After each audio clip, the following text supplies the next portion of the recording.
All right. Hello, everyone. Happy Sunday or even Monday if you are in the Far East or in Australia. Nice to see everyone. Rafi should be coming on in about 10 minutes. Can you just type and tell me if you can hear me? That would be good.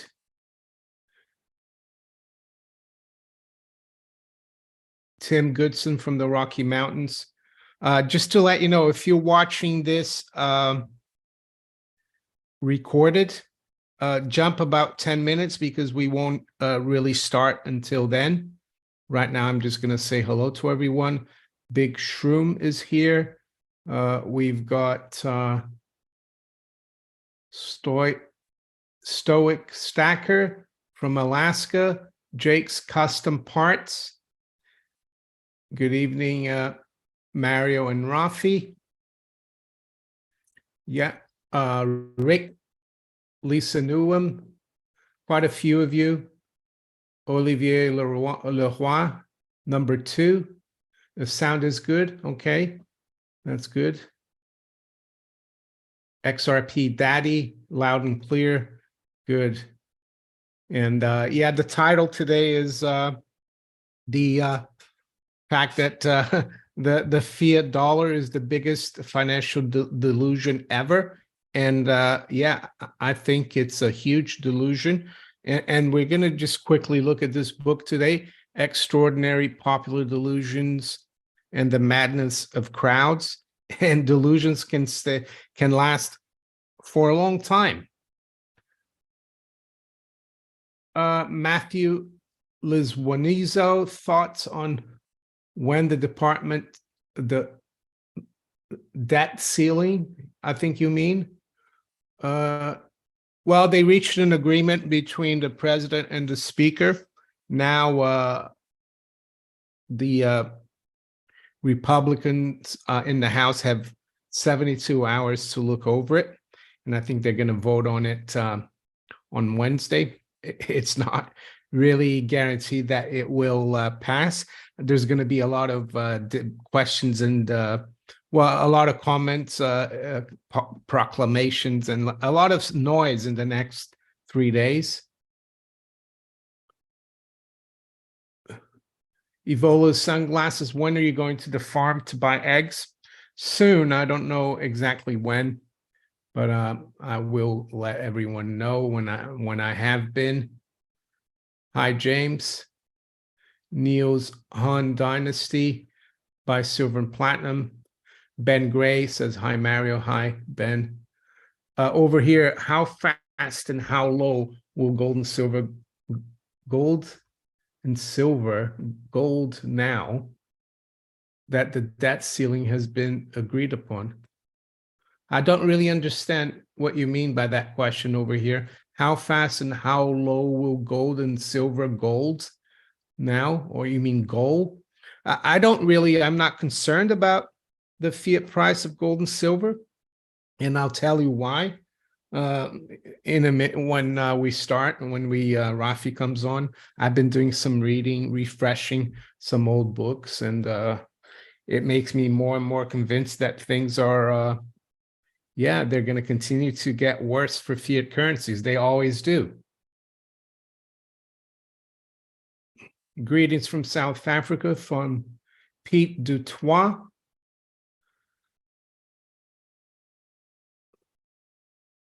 Good evening from Scotland. Christine Massot. Oh, you're welcome. What is your feeling about AI going into the future? Do you fear it? Not really. I think AI is artificial intelligence. So it's for people who don't have any intelligence. That's the way I see it. And unfortunately, yeah, it's going to control a lot of people, I think. Like you said, I don't personally fear it. Yeah, I think it's controlled by the powers that be, AI. There's a lot of talk about AI. right now, that it's going to be deflationary. And I think that's a crock of, you know what. Big Shroom from British Columbia. Michael Kenny, hi to all Arcadia economic guys. Are they? I don't know over here if they're preparing the next pandemic.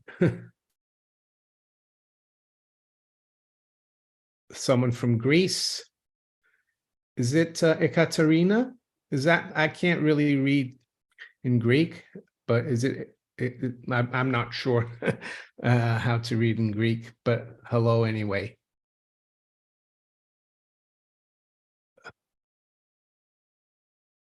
Rob B says artificial intelligence is only as smart as the programmer allows.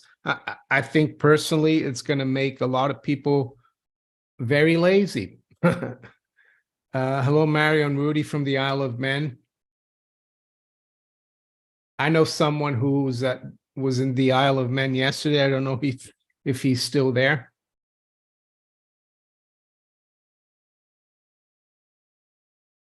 Hannah, happy Memorial Day. Thank you for your channel, all your hard work.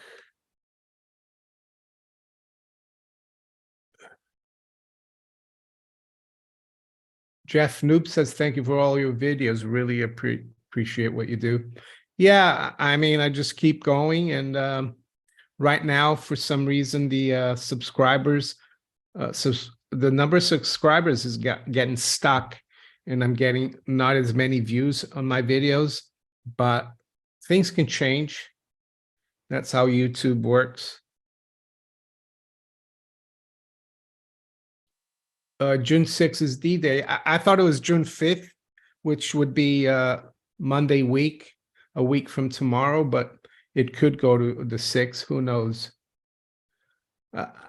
I think there's not really much to fear unless you really depend on government. And there will be maybe some disruption and some chaos, but it's not the end of the world. If yeah, I don't know what will happen, but I think the whole problem, like I think Stan Druckenmiller said a few weeks ago, is that the debt ceiling is just like a 30-foot wave rushing into Santa Monica Beach or any beach. But the real problem is all the debt and the unfunded liabilities. He said that's a tsunami, and that's really the whole problem. So this is more another distraction. And when it goes through, they're going to say, oh, we worked really well. We did this for the American people, but it's all it's just more theater, I would say. Monaco 69. Okay. There you go. Jace Custom Part, can you give a shout out to my Uncle Mike in Indianapolis? He's a big fan. All right. Hi, Uncle Mike. Jake's uncle in Indianapolis. Why not? Deborah Burke, thank you for all the advice.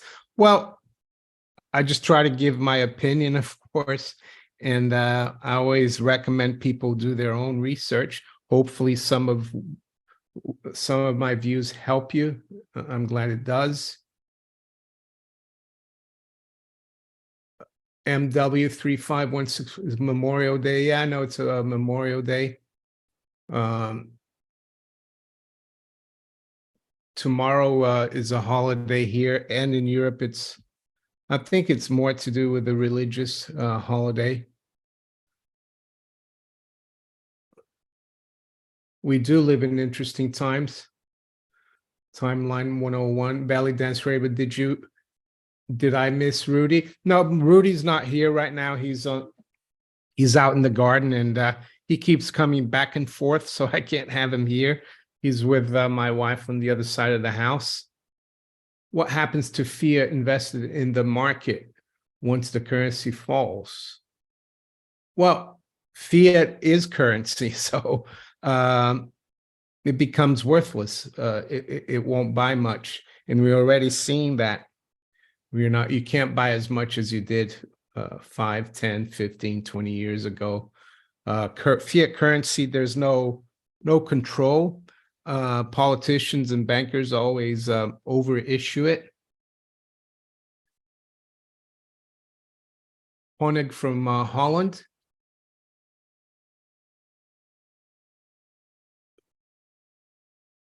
Jelani Thompson, thoughts on Bullion Star? Is it good, or you prefer store everything on hand? I think Bullion Star is in Singapore. I think for me, it would be a bit, I wouldn't want to keep it that far from where I am, but I think they're good. If you're in the Far East, I think it's a good thing. I wanted to let you guys know as well, Glint, which is a warehousing service with the app and the MasterCard attached. They have a promotion for new users. If you use the promo code Maneco V50, you get half of the storage fees off for 12 months, and also you pay half for insurance for 12 months. But this promotion is only good to July 14th. So if you do open a Glint account or download the Glint app and buy gold before the 14th of July, you get the storage for half the cost for 12 months if you use Maneco V50 promo code or referral.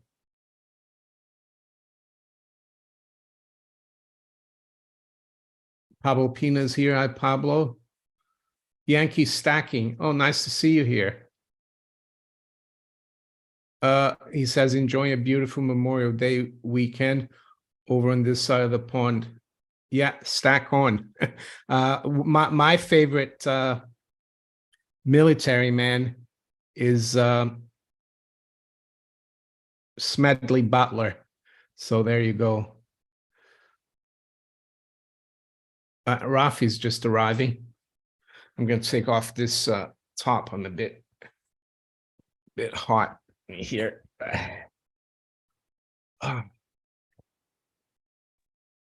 Thank you for the super chat again, Yankee Stacking.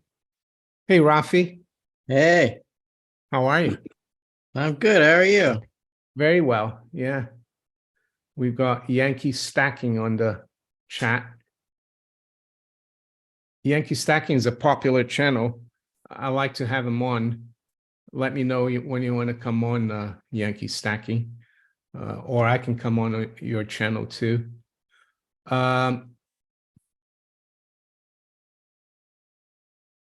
Maybe we should have David Wu on. Oh yeah, that would be good. Maybe we could give him this book for his birthday, so he can learn a little bit about, the Rothbard book. I've just been reading this book again, and I started yesterday. I'm almost halfway through, but it's so good to refresh, to keep things in perspective. What has government done to our money? I can't recommend more that people read this book. Yeah. What's amazing is that he saw it all before it got this obvious. Like he was able to get the movement going, so we would have a running start when it got this crazy. Yeah, and the title of the live stream, I don't know if you've seen, is the Fiat dollar, and the Fiat dollar system is the biggest financial delusion ever. And I took, the idea from this book, Extraordinary Popular Delusions and the Madness of Crowds by Charles Mackay. And the thing is, he talks about the Crusades, which lasted 200 years, and he thinks the Crusades were a delusion because there's so many deaths and like so much money spent fighting those crusades. Yeah. So We still mourn that. That's still active mourning for us. yeah, and the fiat currency experiment that's been going on since 1971. So yeah, it's over 50 years, but unfortunately, these delusions can keep going on for a long time. So maybe you could talk a little bit about Rothbard and what he says about, because very few people realize that the term dollar or francs or pounds is all related to weights of commodities. So do you want to go through that a little bit for the viewers? I haven't read the book in a while. I have read What Has Government Done to Our Money, and what I remember, one thing that I remember about it that stuck in my head, I should reread it. It's pretty short. Is that that central banking is an attempt to control the inflation, because if they don't have central banking, then they have competing banks that basically compete with each other to check the other inflation. Right? That's what free banking does. But once you have central banks, and you could have competing central banks, but once you have a central bank, which is the Bank of International Settlements or the IMF, or it's hard to say which one is at the center of it all. I don't know if there is one, but yeah, it's a cartel, and they control the inflation. And well, about what has government done to our money? I mean, Rothbard was able to see it long before it became obvious in the in prices. Right? He was able to talk about this process and get people involved and start a core movement that would be able to explain what is going on now. And that's where you and I come from, I think. I mean, Yeah. I mean, from the Ron Paul core, where Rothbard was the teacher, basically. yeah, and the interesting thing he talks about that, it's good to read again, is that it doesn't matter. People worry about the supply of money, what it should be, but he says that the free market always knows best and decides, what the supply of money is. And like David Wu, when you interviewed him, he said, "Oh, there's not enough gold, but gold is money." And all, like, Rothbard goes over that, and he says all that the market adjusts because you just change the exchange ratio of grams of gold for, I don't know, for bread or for cars. And it makes so much sense. But we're all in this, not all of us, of course, you and I, in this, but a lot of people are in this Keynesian mentality that the government has to create money. And he talks about the fact that the really what really creates prosperity in an economy is to be able to produce more goods and services, to create more capital investment. And that money is different, because if you increase the supply of money, you're actually not adding any social value, which I find quite interesting. Mm-hmm.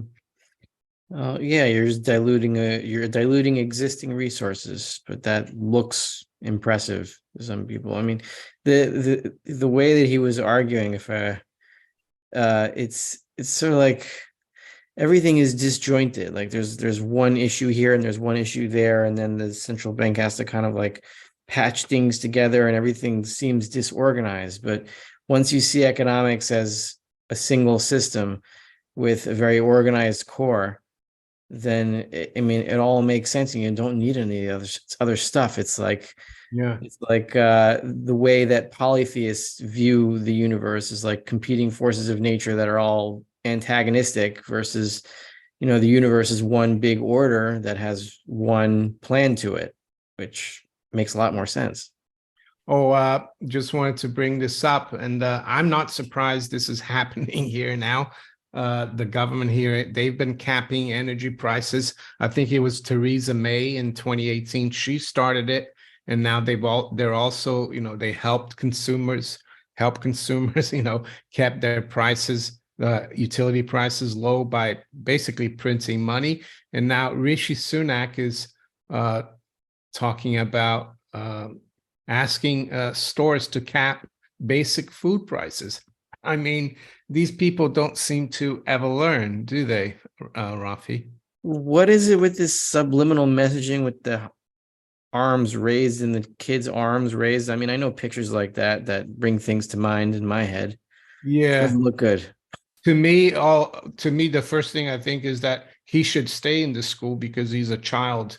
To think, intellectually, he's probably not even as smart as those kids.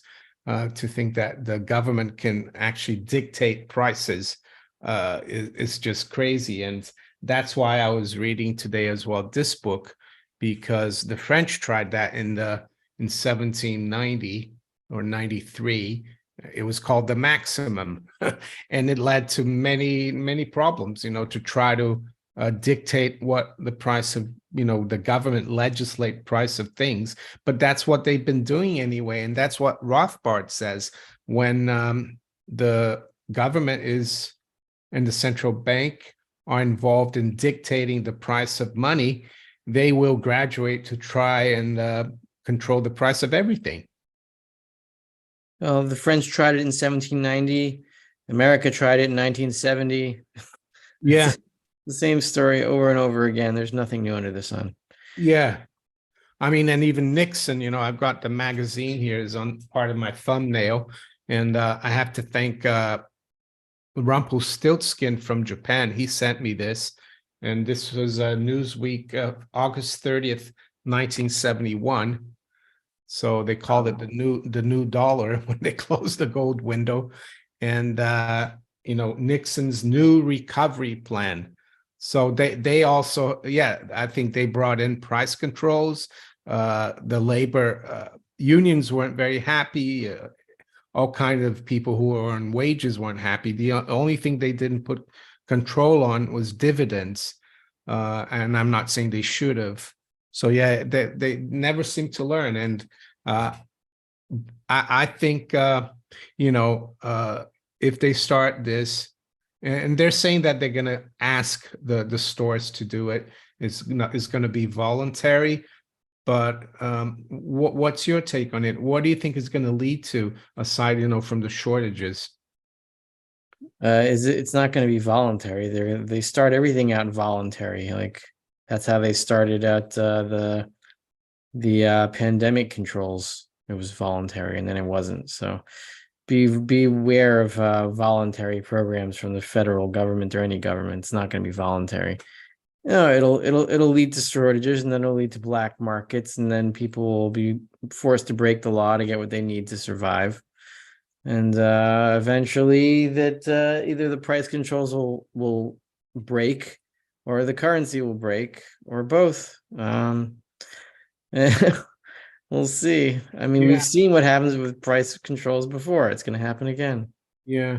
Frank Kavija, thank you for your super chat. He says real communism keeps being tried over and over. What was the definition of insanity again? That's right. Belly Dance Arabia. See if we've got some questions here. 2 weeks to flatten the curve. Yeah, that's a good one. I remember that. Oh yeah, Rafi, we've seen today, you probably have seen the news that Biden and McCarthy have agreed on something.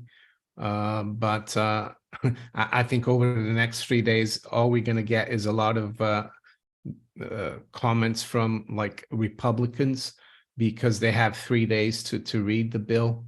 What do you think is going to happen here? I think Yellen said now June 5th or Monday next week is the deadline. Mm-hmm. Well, I checked the Treasury statement for Thursday, which is the latest that we have, and it's at 38 billion. And I know that there's a $16 billion interest payment on Wednesday, May 31st. If I remember correctly, it's 15,880 million in interest payments due on May 31st.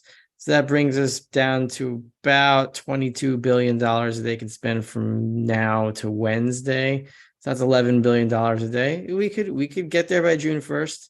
Yeah. And I don't know. What I saw from Zero Hedge and what I'm seeing from various tweets is that there's a lot of Republicans that are at least pretending to be outraged by this. I don't know if this is just a show or what, or you might have. There's always like one or two actual, real principled people in Congress, and Ron Paul was the guy back in his day, and I don't know who it is in Congress now, but maybe there's one or two, and maybe they could have said it. If the vote doesn't pass, and there is some kind of a default, not necessarily default on bonds, but a default on anything, that's going to affect credit ratings, and then you could start to see things topple from there. I don't know if there'll be an avalanche. I'm not predicting that it's going to happen, but it's definitely possible. Yeah. Just before I ask a question, there's a super chat. Thank you, Big Shroom. He says the Keynesian philosophy detaches money and economies from the reality of where value is derived. And the Fiat experiment. I want real money back. I agree. And the other thing, if you read Rothbard, what government has done to our money, you realize that people, because someone asked me just before you came on, Rafi, what I thought the price of gold and silver was going to do if they agree on a debt ceiling. And I said, I'm not concerned. What I'm concerned about is the purchasing power of an ounce of gold or an ounce of silver. And that's the way you have to look at it. And that's how Rothbard looked at it. The term dollar or francs or pounds used to be a weight of physical metal. Mm-hmm. What do you think is going to happen? Do you think the Congress is going to vote down this deal?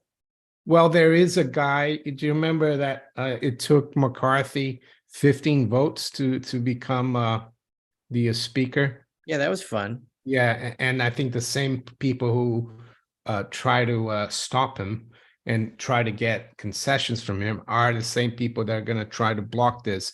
I don't think they're happy with it. I think one of the guys is called Gates, Gaetzz.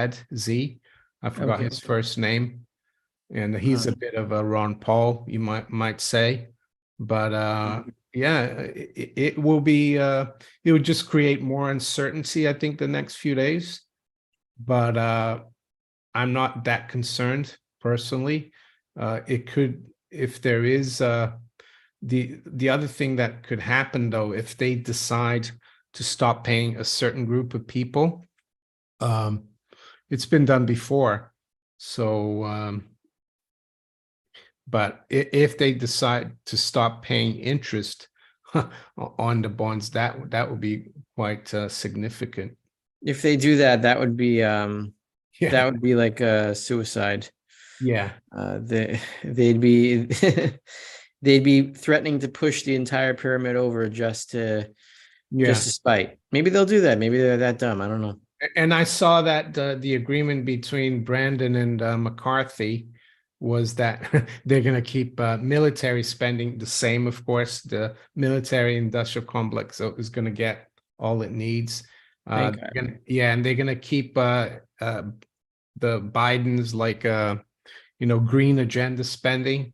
So I don't think Matt Gaetz is going to like that, because he wants to rein in the military, U.S. military abroad, and these guys as well, these rebels in the Republican Party, they also want to rein in this green agenda. How many Republicans do they need to kill it? Well, I think the Republicans have a small majority, so if I don't know how many of the rebels are, maybe 10 or a bit more. So that could kill it. And I think some of the Democrats might not be happy with what Biden also. So it will be interesting. Mm-hmm. Yeah. Yeah. Make sure you hit the like button. Someone said must be 440 bots watching. Give a like. Thank you. JP Morgan owns most of the Federal Reserve. Well, actually, they owned, they're one of the biggest shareholders, I think, of the New York Fed, along with Citibank and probably Goldman Sachs and other banks. But yeah, that's how it goes.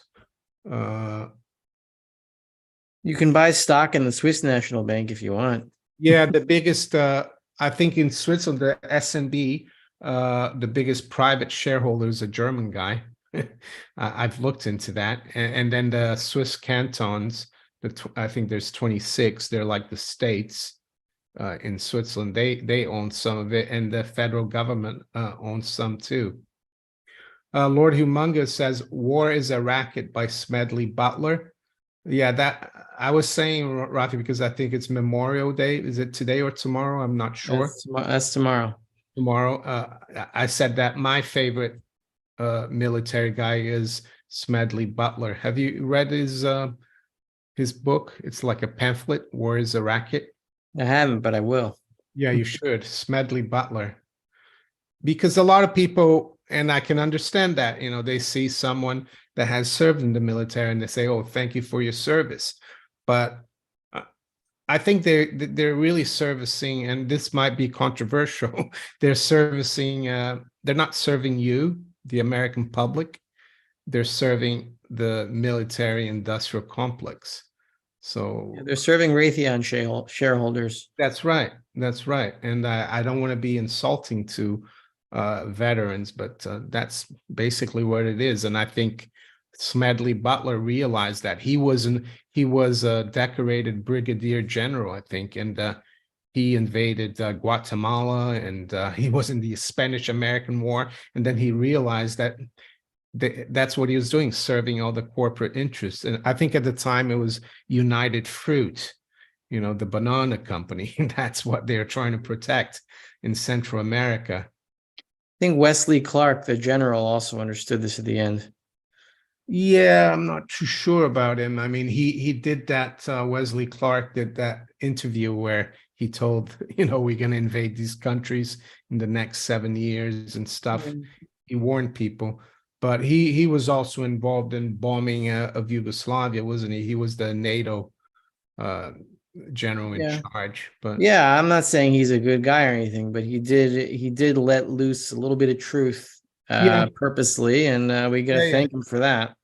Yeah, no, that's right. That's right. There's quite a few who do that. So what else should we cover here that I've got?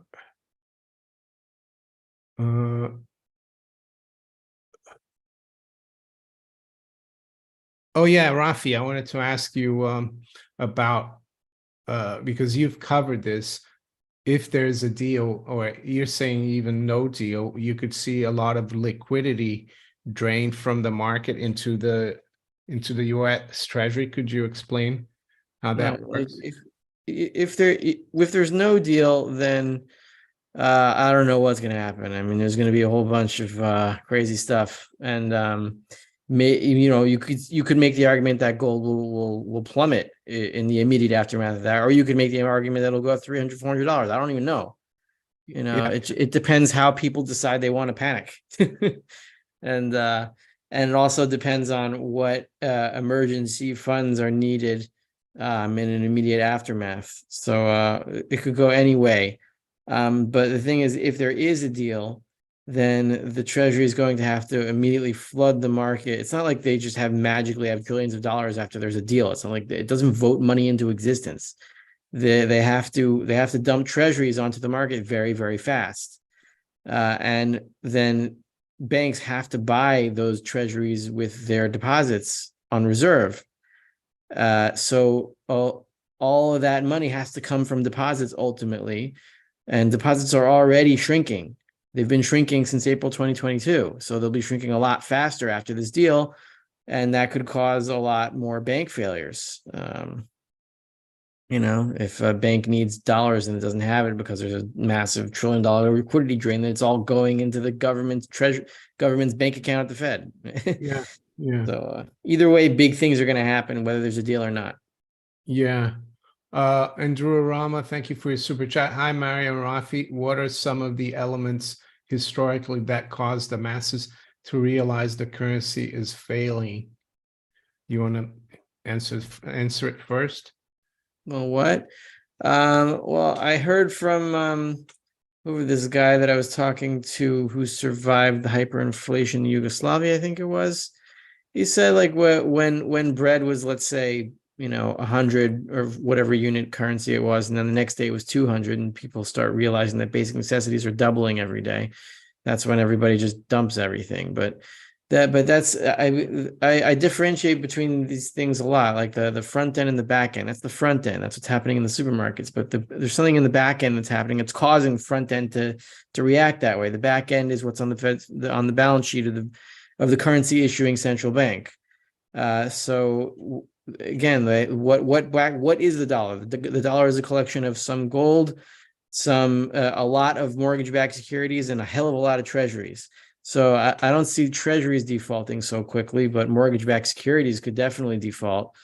We're seeing falling housing prices year over year for the first time since 2007. And if mortgage-backed securities start defaulting, those assets on the Fed's balance sheet lose value, and they're compensated for by the remaining assets. And then you start seeing the panic in the supermarkets. It's all connected. Yeah, yeah, and I can see why they're talking about doing this in the UK, the capping bread and milk prices, and that's going to be I think that's going to have a negative reverse impact that they want, and It'll create queues. yeah, create queues, and it's going to make people buy even more because yeah, it's crazy. These people, I mean, have you read this one, Rafi? Fiat Money, Inflation, Friends? Yeah, I read that a while ago. Yeah, I mean, this book I bought it 20 years ago or so, and I always thought we were going to get that. And why? Because the French, they had their own version of QE. Was that the 1720? That was John Locke. Is that what it's But about? this was 1790s. 1790s. Oh, so French Revolution. The assignats, and the assignats were like QE, and it was backed by church land and property they confiscated from the aristocracy. So you could have argued, well, that should have worked, but it didn't either. And they said, oh, we're just going to do it once to kickstart the economy, and they never stopped. And it's the same thing we've been doing. So, and I'm not surprised now that we're seeing all these politicians come out with these plans about capping prices, and they did the same thing then, the maximum. And at one point, you could be guillotined for paying more than the the cap price, the government price. I'm not saying we're going to get to that, but they could, like you said, they started voluntary, and then if you don't, you're going to have to use an app. And I see a lot of black market occurring, and that's why I've been buying a lot of constitutional silver, or even the UK, shillings. And one of my viewers has a farm not far away from here, and I'm gonna go there with my wife this summer to buy some eggs with some of my UK silver, because they will accept it. Yeah, that's why I got chickens in my backyard. Yeah, how many chickens have you got? I got 8. Oh, that's pretty good. Yeah. Yeah. Over here, when I served in the United States Air Force, I believe what was good for America was good for me, is my home, and the only home. I enjoyed a good quality of life, perhaps young. Well, yeah, I mean, that's the way a lot of people look at it, but the rest of the world doesn't look at it like that. When you go there and you change a government, and you kill a few thousand or a few 100,000 people. I don't really think it's for the good of America, because America, what the military industrial complex has done since the end of World War II, is created a lot of resentment. I don't see how any of this is going to be torn down without a crisis. Yeah, I think maybe, yeah, I don't know what's going to happen, like you said, with this debt ceiling, but I think even if things get sorted out, I was telling the viewers before you came on that Sten Druckenmiller said that the debt ceiling crisis is like a 30-foot wave, but the actual debt and the unfunded liabilities is like a tsunami. And I think it's fast approaching. The CBO, Congressional Budget Office, is forecasting the debt held by the public. That doesn't include the debt held by the Fed. It's going to be at 47 trillion in 2033. We're not going to make it that far. No, I don't think so either. Yeah. I was looking at the IMF. They published something about Article 4 conclusion with the United States. I don't know, some weird title. But they publish this report every year, and I looked at this report for 2023, and it's almost all negative, except for like the first part. They say, well, poverty since 2019 is down XYZ%, which is mostly due to the pandemic era transfers that have now run out. So we think that's only going to be temporary. Yeah, well, but then I looked back at 2007, 8, and 9 about how they're reporting on the same report for those years, and it was much more positive. They're like, oh yeah, we agree that there might be some headwinds, but we think it'll be a soft landing. Everything will be fine. This time they're not saying that. This time they're like, there's a lot of problems here. We don't know what's going to happen, and we're pretty nervous. Yeah, I remember Bernanke saying that the subprime crisis was contained. So rejig and redo saying Halifax are raising mortgage rates. They're a bank here in the UK. How high will they go? I did a video on the 19th of May because I noticed that the yields are starting to break out. That was Friday, not this week, but the other week. And they have broken out. The UK 2-year yields have broken out. And a lot of the mortgages here are set by the 2-year swap rate, which is taken off the 2-year yields. And I said that I could see mortgage rates in the UK at double digits by 2025. And that wouldn't be the first time. I mean, in the early 90s, I remember when I met my wife and she had a property and we were paying, and it wasn't a big mortgage though, but 10, 12%. Some people paid 14% on their mortgages. So I think it could go into double digits. So I'm looking at this UK 10-year chart, and the high I think was 4.58, and we're at 4.33, so we're pretty close. Yeah. During that time, were they called LDIs? Yeah. Liability driven investments, or just whatever, like more, like basically leveraged gilts. Yeah. That's what they're doing. Yeah, there were pension companies leveraging with gilts. Right. And no one had ever heard of LDIs prior to that. So, you know that there's so many derivative outstanding there. We could have another crisis. It could be something else this time. It could be something to do with commercial real estate, or even buy to let, which is a huge market here in the UK. Well, who owns? I mean, during that time when the LDIs blew up, the Bank of England came in and bought all those bonds, didn't they? They just bought a lot of gilts. Yeah. So now the value of those gilts are falling. Yeah. And it's the Bank of England's balance sheet that's suffering, which is the pound itself. Yeah, I just read that, in April, the budget deficit was worse than expected. And guess what? The Bank of England, the Treasury had to send, I think, £8 billion to the Bank of England, because when they started doing QE in 08, 09, the deal was that if the Bank of England made money on their holdings, they'd send the profits to the Treasury.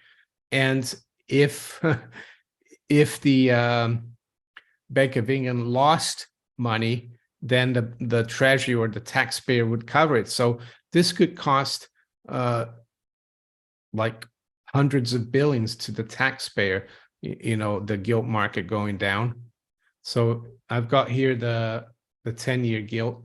So this is the crisis last year. Mhm. And I started warning actually back here in August because I could see it broke out this level here, and it had broken out 2.7, which was like a long-term like trend line I had since the 80s. And I warned that we could have a sovereign debt crisis, a gilt crisis, and we did. And I think this is where they came in and started buying gilts, and now we're almost back to that same level. So the level here is going to be what, 462? Yeah. And right now we are at around 433.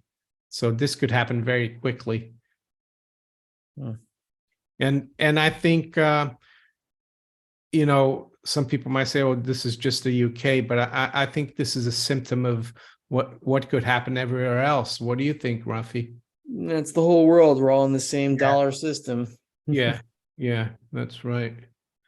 Oh yeah, have you it's another reason why I put the title as it's the fiat dollar system is the greatest delusion, is because of this article here. I'll show you.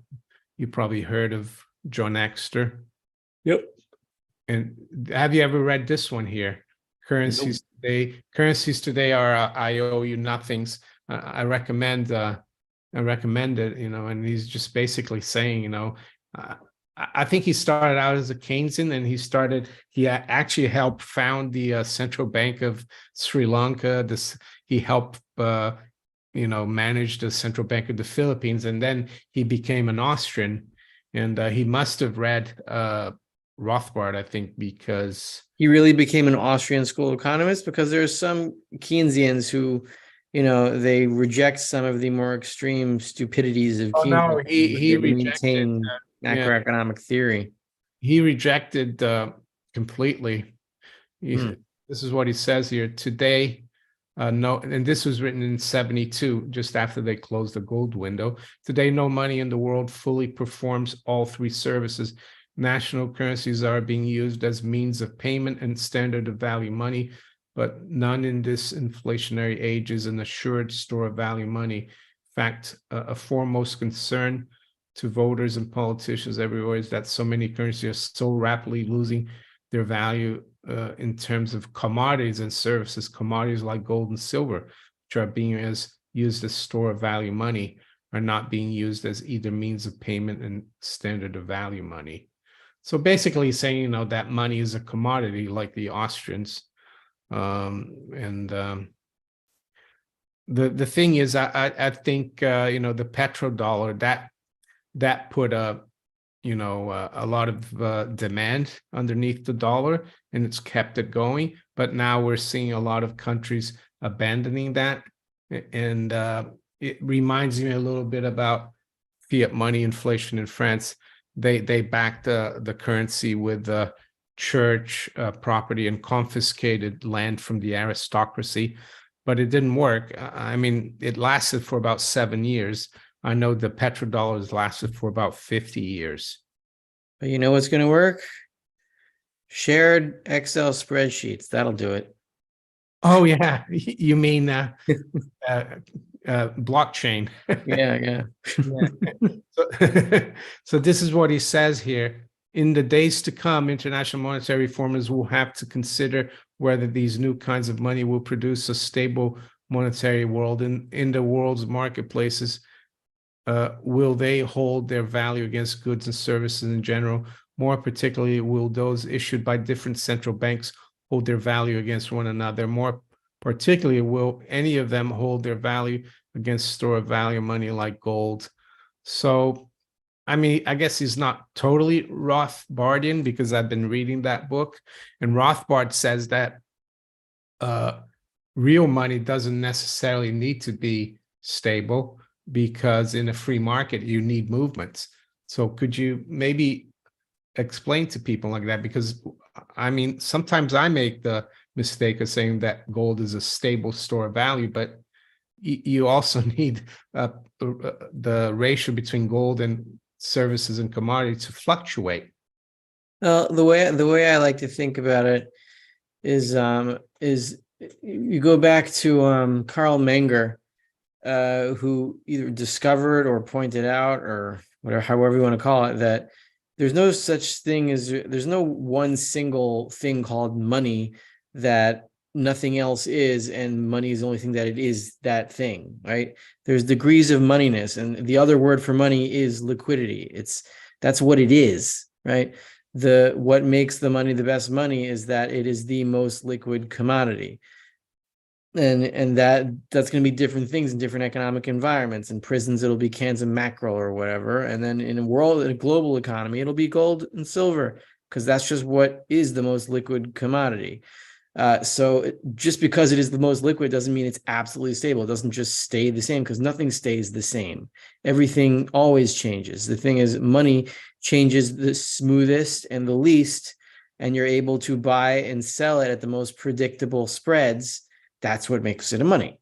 So no, it's not, there's no such thing as absolute stability. There's such thing as relative liquidity, and the most relative liquid commodity is the money commodity. That's it. Yeah, and I think the Keynesians, they worry too much about stability. I remember Gordon Brown back in the early 2000s, he stated that we have conquered boom and bust. And Wow. Good for him. And a few years later, we had the '08 crisis. So one of the biggest busts ever. Dennis Moore, thank you for your super chat. He has a question. If the Bank of England buys the gilts, doesn't that mean the problems magically disappear? Rafi, you might want to get over the Crusades now, just saying. Actually, I am over the Crusades. Okay. So no, a lot of Jews mourn between during the spring because of what happened in the Crusades. I've gotten rid of those customs. So yeah, I'm over the Crusades. Thanks. But well, the question about the gilts, I'll answer, and then you might want to answer it. Yeah, the problems might disappear magically. Bank of England will create billions out of thin air to buy gilts. I think what the flip side though is that our currency is going to become worth even less. That's how I see it. If they buy the gilt to retire the gilts, no, that would be pounds. They would buy pounds to retire the pound. If they buy gilts, that's just more gilts that back the pound, and then the gilt and the pound become welded at the hip. Yeah. So whatever happens to the pound happens to the gilt, and vice versa. The thing they'll have to do though is to do QE. It's going to increase their balance. They're just going to create pounds out of thin air to buy more gilts, and they might be able to control. Keep yields from going higher and keep people's mortgage servicing lower. But all that's going to do is going to keep creating inflation, and no one's going to understand it because they're all Keynesians. And then they're going to keep trying to, we're going to put more controls because of the greedy businessmen and businesswomen. And I'm afraid it's all going to end in tears. It's not going to end it will end in a collapse, but I think the currency will go before there's a deflationary collapse, even though, like you say, Rafi, they're both the same, right? Yeah. Deflationary, hyperinflationary, it's all the same. Yeah. Scoobyism, Mario, any veterans in your family? Well, I'm almost a veteran at the golf club, I think, in the UK. I'm joking. No, not on my father's side. I think in Brazil, you have to serve in the military for a year or something when you turn 18. My dad served. He told me some funny stories about it, which I can't really mention on YouTube. But I don't think Brazil has been involved in too many wars. And Italy, no. I think my family, World War One. My family was in Brazil, so no veterans really. And you, Rafi? I was in the Israeli army for 6 months stacking hummus in a fridge. Does that make me a veteran? Yeah, my wife's family here in the UK. Yeah, I think one of her grandfathers was on a naval vessel. I think it was yeah, and they went into Hiroshima or Nagasaki a week or two after they nuked those places, and unfortunately, he died of cancer. You know, so there you go. Wow. And I think her grandfather he fought in the Boer War. So there you go. So that's With but that, Churchill. yeah, that's my wife's family though. Full of Mhm. hope. Thank you for your super chat. She says, thank you for having Rafi back on. Best guest. There you go, Rafi. Welcome. uh oh, someone's saying Rafi is ex Mossad. I don't think so. No, I'm actually current Mossad, and I've got a bug in your apartment right now. But yeah, but in Israel, even the women have to go into the army, don't they? Yeah, unless they say they don't want to. It's the same with the men. Like you can get out of it pretty easily. Yeah, in Brazil, I got out of it because I was going to university. So I even still have the thing. It's a dispensation. So No, like didn't they use this wasn't that didn't that cause the Protestant Reformation dispensations? Or no, those are no, it was the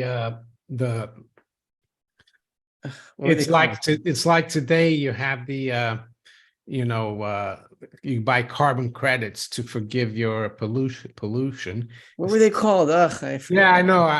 I know what you mean. I've spoken about that. It's the Indulgences. indulgences. Yeah, it was good business for the Catholic Church. Great business. And Yeah. and this but I think That's the what carbon credits are. yeah, Yeah. they're indulgences. Yeah. Uh James Hafford, Rafi, is the Israeli economy affected by judicial reform? I heard the budget passed and Bibi will push for reform again. This is all just a show. There's nothing going on. Hmm. It's just another distraction to get the people riled up about certain things. I mean, there's a technical importance to it, but I don't believe any side. Hmm. Like well, basically, what the problem is that the Supreme Court in this country elects itself, literally. Like the judges pick the judges. Oh, So that's uh, weird. they're all extremely left wing and very scary people, and nobody likes them. But they're trying to protect themselves, and they try to convince the seculars that if the Knesset or the Parliament picks the judges instead of the judges picking the judges, then they're going to make everybody become ultra religious Jews and start burning people at the stake or whatever, and it's all a bunch of clownish nonsense, and they're all evil, and I don't care which one's in charge because I hate all of them. Yeah, reading Rothbard again is like have is my anarcho-capitalist vibes get going again, no central bank needed, yeah, just let the market take care of things. Someone says the distractions are never ending, one after another. Stick with, yeah. Any Talk to the past. It's better to talk to the past than to the present. what do you mean by that? Reading books is talking to the Oh past, yeah, I like reading, yeah. right? Reading books is talking to the past. Writing books is talking to the future. Social media is talking to the present. It doesn't do anything. No. Well, I guess we are here at the moment though. Yeah. Scott 49140, if the US defaults, will all trading and supply chains stop? I work in a supermarket, worried about my job. Well, there could be a cascading effect, like if someone depends on the government check or a company that does a lot of work for the government. So yeah, it could all like the EBTs as well, the food stamp cards. I mean, a lot of things could be affected, but I would say it would be short term, Scott. What do you think, Rafi?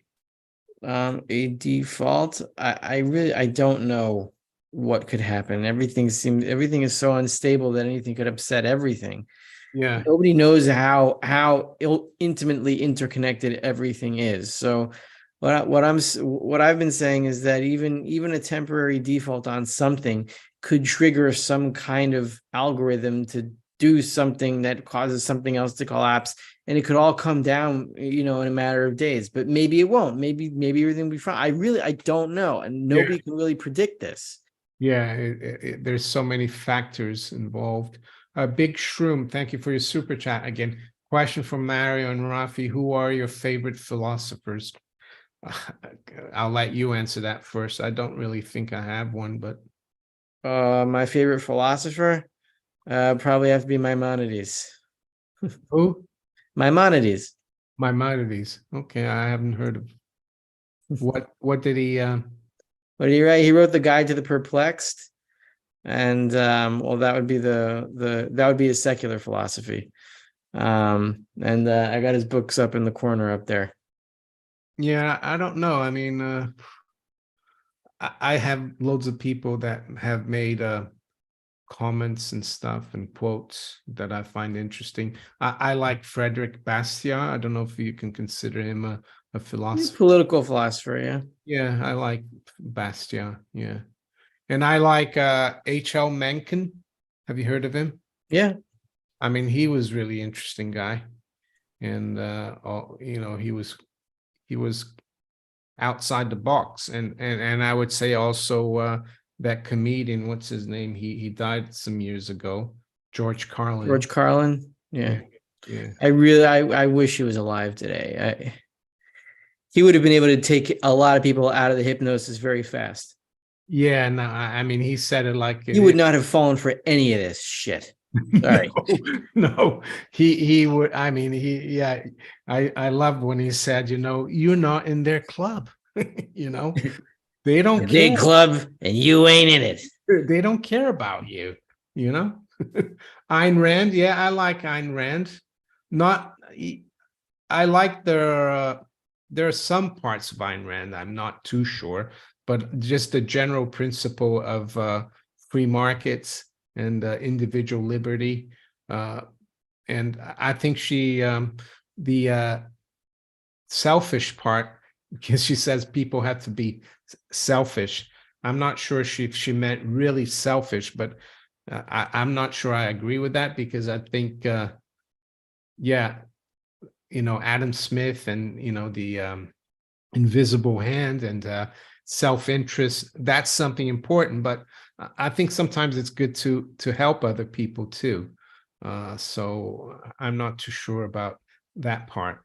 Have you read Atlas Shrugged? I read it back in like 99. It took me about 18 months. So I was still at work, so I didn't have time to. Yeah, I read it around 2007 because I remember I had just moved to Israel and I had a lot of reading time. So yeah, it took me a few months to read it. I remember like being annoyed by her, but understanding she was right about a lot of stuff, but I didn't like her personally or her behavior or the way she wrote, but I enjoyed the book anyway. Yeah, I felt the same way. Objectivist, yeah, and Greenspan was a disciple, wasn't he? And I don't know how did that happen. The guy is like, the guy has no personality. How did he end up at the top of something that he completely abandoned later? And he seems like a nothing. How did he end up so high? Well, I don't know. Maybe he was a controlled opposition. Maybe, because in the early 80s, mid 80s, there's still a lot of talk about going back on a gold standard. So I think they thought, oh, let's bring Greenspan in, and the markets are going to think that we're going back to becoming a free market. And right. That's why I thought this whole Judy Shelton thing, like, oh my gosh, there's a nominee for the Fed board that might have said something positive about gold once. Everybody freak out. But like 3 chairmen ago, he was a gold bug and he was in charge of the damn thing. And he didn't even do it. Like, what do you expect from Judy Shelton? Well, actually, it's funny because Judy Shelton, she followed me 3 years ago on Twitter.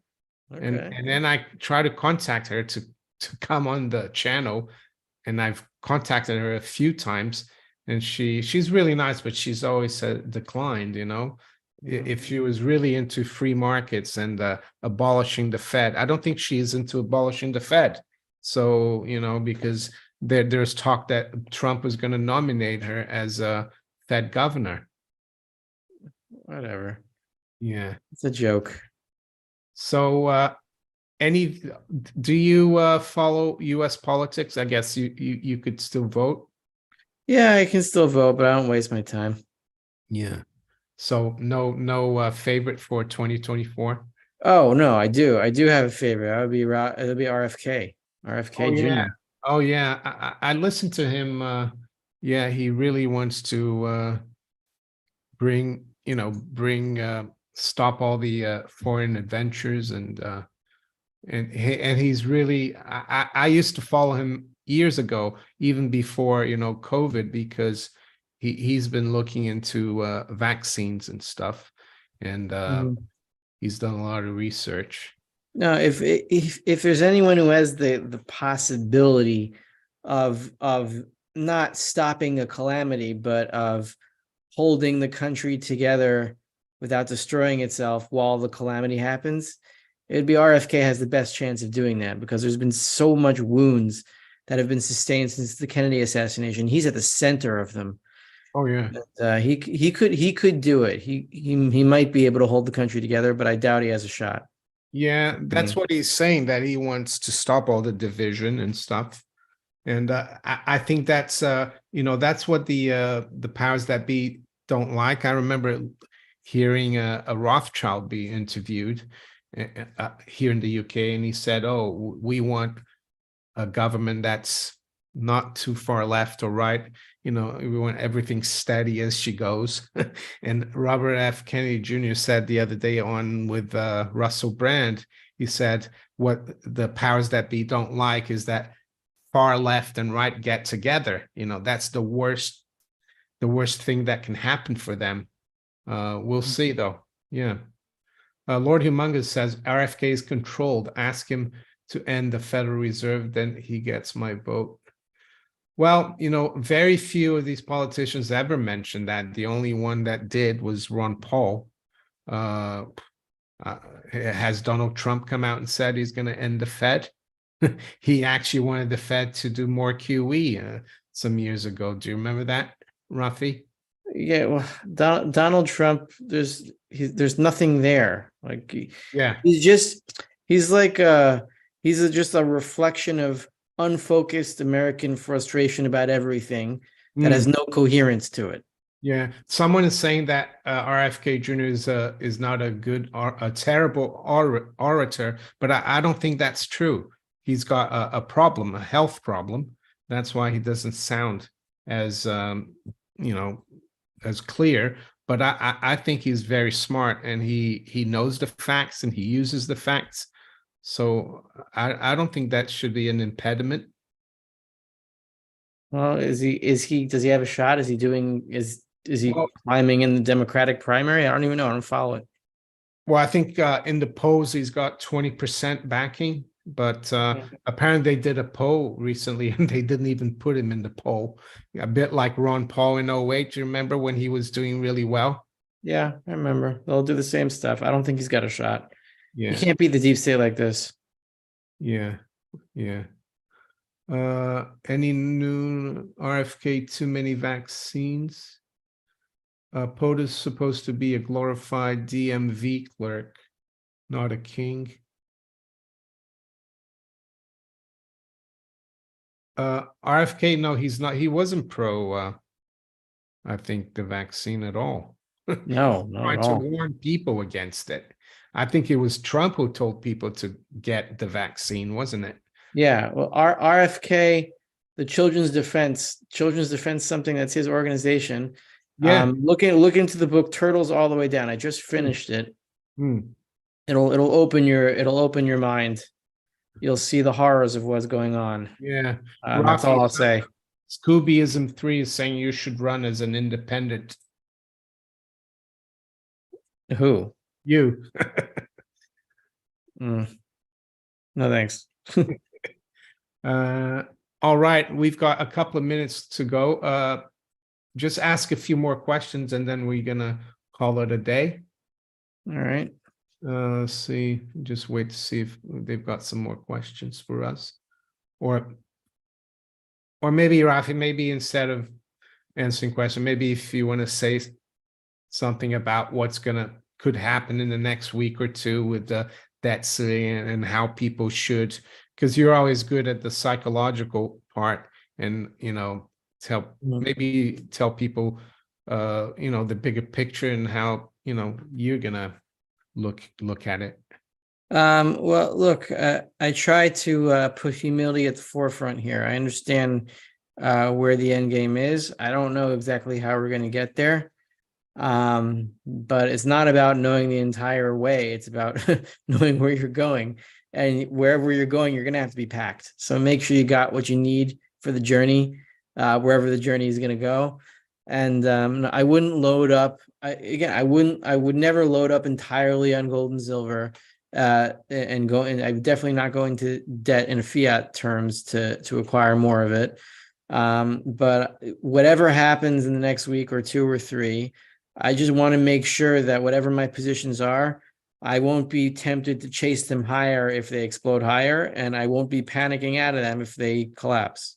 I just want to be okay with whatever is going on, and that the amount I need of liquidity versus gold and silver changes, based on those conditions. But I always want to be in the middle.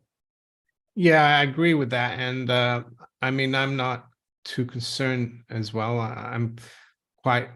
I do have positions in securities, stocks, but not that much. And if there are big moves, it wouldn't hurt me either. And the other thing about rereading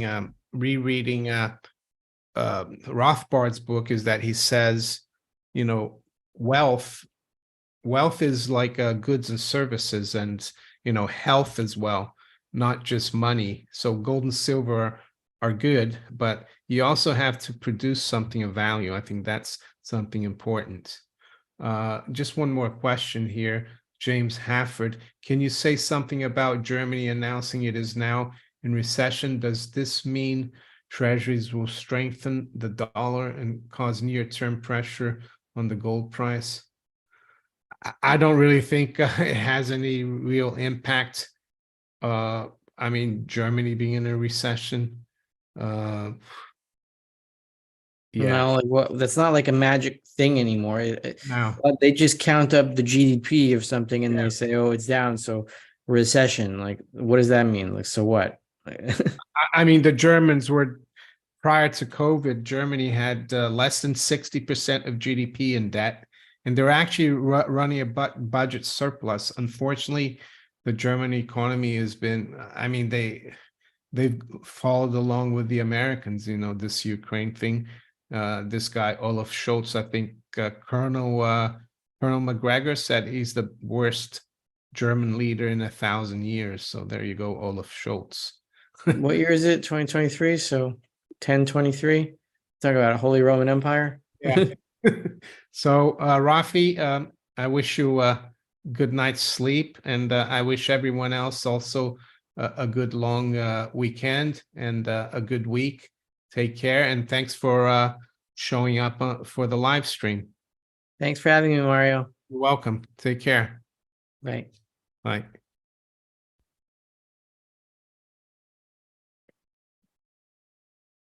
All right. All right.